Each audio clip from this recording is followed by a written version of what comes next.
Now, as promised, joining us with her review of the off-Broadway production of that offbeat Fringe Fest fave, Matt and Ben, is Roma Torrey. Roma? Thanks, Donna. It actually won the big award last year, and so back by popular demand. 8 years ago, Matt Damon and Ben Affleck were just a couple of aspiring actors in Boston, like so many other starry-eyed wannabes. But in 1995, they did something extraordinary, and it changed their lives forever.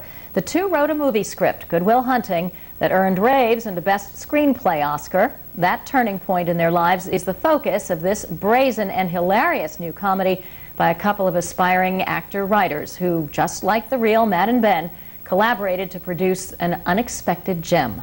Good Will Hunting.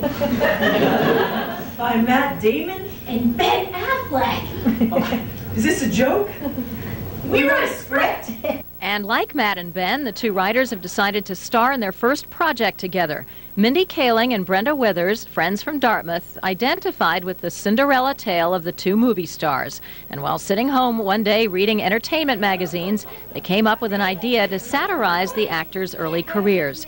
Kaling plays Ben as a not very intelligent, laid-back, pretty boy who seems to coast through life in a morally ambiguous fog.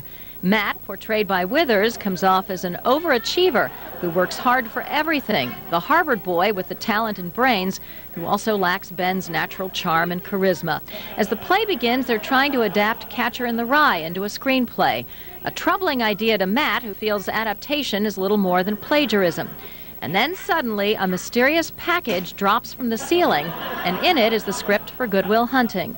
How they handle this gift from God makes for one of the most refreshing, spontaneously funny productions on the New York stage.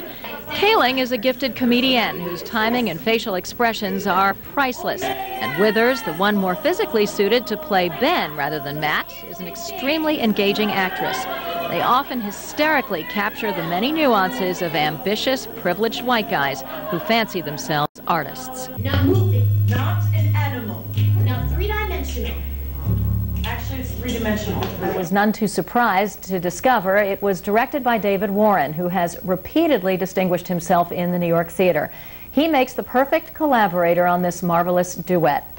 Matt and Ben may not be the major work it seeks to spoof, but just as Good Will Hunting launched a pair of unlikely 20-somethings to fame and fortune, I can only hope lightning strikes twice with another pair named Mindy and Brenda.